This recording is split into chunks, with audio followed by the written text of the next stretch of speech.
Vanderbilt, our last team. Um, oh, they had a really good season last year. 5 wins. That's a lot. That's a lot for Vanderbilt. I mean, look, you lose some guys, Ray Davis, Anthony Orgy, Max Worship, but it feels like the base of this team is actually kind of stuck together. So Vanderbilt fans, you should be pretty excited about that. Over under win total of 3.5. I'm gonna go out and say it. I'd lean over, not gonna take it, right? Because that requires them to win a game in the SEC likely, or against Wake Forest.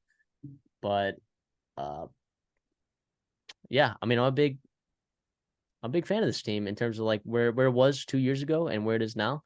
I like AJ Swan at quarterback. Will Shepard's a great receiver in the SEC. The defense is still going to be really questionable, but that's okay, man. That's okay.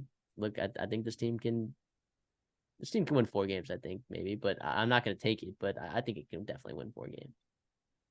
Yeah, I'm gonna lean over. Like you said, I'm not gonna take it because I think Wake Forest is not a for sure win, and there's no other games that are for sure wins where I even feel good about them going in and getting a win. The problem is we could be kicking ourselves as early as week 3. Like they could be on the flight home from Las Vegas and they could be 4-0, and they'd already cashed the over. And Clark Lee's obviously everyone's celebrating him and the job he's done at Vanderbilt, regardless of what he does in the SEC. AJ Swan's a guy I like. I'm excited for him to come back. Full year as a starter in the offseason, offense coordinator, and him both come back. I don't know. I think the Will Shepard, good player, Jaden McGowan, a guy to look out for. Gamarian Carter, London Humphreys even. It's a legit group. It's a legit SEC group at wide receivers. The O-line was actually pretty good. It played about as well as it could have last year. They have to replace the right tackle. They'll figure that out. Hopefully they do improve. We'll see what happens. I know they're not super optimistic about it. But if everyone comes back, ideally you'd be as good as you were last year, if not a little bit better. And I think that you would take that if you're AJ Swan and Clark Lee. They're over in Vanderbilt. What say you? Yeah, I mean, it feels like I've heard people take it. I don't blame those people at all. I mean, defensively, I still worry a little bit for sure, but I mean, you don't lose a ton on defense, right? I mean, like, is that a good thing or a bad thing? I don't know. Like maybe just another year of these kids growing, getting better. Uh, Maybe it'll be up and up. And like you said, the offensive line was like not for Vanderbilt standards, it was pretty good. And looks like they get a lot of these guys back. So feels pretty good. Feels pretty good to be a Vanderbilt fan right now, even though your over under win total is at 3.5. But compared, come on, it's all relative, right? So Well, and the transfer, it's hard to overhaul a roster in an offseason.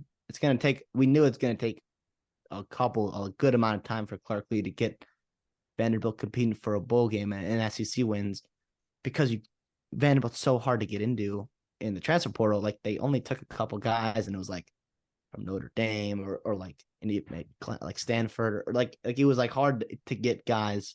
You couldn't just go in and get a 5-star bust from A&M to come over and get in. It's hard for Vanderbilt. So I'm excited about them. I think hopefully there's some upside on the defensive line. They got some depth. They got some young guys that hopefully can rush the passer. So they're going to rotate guys in, which they haven't really had at Vanderbilt in a while in terms of having depth to be able to be fresh bodies there. Linebacker, like you said, lost Anthony Orgy. I think that's tough. Hopefully a guy, Prince Coley is the guy everyone's waiting for to come in from Notre Dame. Former like top 100 player in the country. He's actually a legit talented player. The connection there is Clark Lee.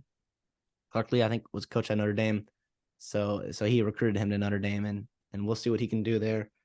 I don't know about right away, but hopefully he gets started. Once you get SEC play, he can be an impact player for you. And the DBs, there's some returner guys. I mean, you got to replace Max Worship, but veteran safeties coming back, cornerbacks. You're going to rely on some young guys for some depth, but we'll see what happens there. I'm not taking the over, but I think they could surprise a team in the SEC and maybe even go over to Wake and get a win there, at Wake Forest. which team do you think that is? If I had to pick one, it would be Georgia. No, I'm kidding. You're looking at Auburn week 10. You're looking at, you go to Florida. I mean, Florida could be sleepwalking in that game. You have no idea. Missouri, I guess if in Kentucky, if the bottom falls out on an offensive line, which I don't know if it will by week 4. Yeah, I don't know. There's some I don't know. Like at Ole Miss, no way. At South Carolina, no thank you. And at Tennessee, no thank you. Like I think it might be South Carolina. I don't know. That'd be hilarious. really, I think if it was, I think that'd be hilarious. Because then I don't think South Carolina's making a bowl game. I don't think. well, But no, because you can't. No. yeah, but yeah, good luck to Vanderbilt. I hope you win. I hope you win all of your SEC games. I hope you do. As long as you're not playing Texas A&M, so I hope you win all of your SEC games.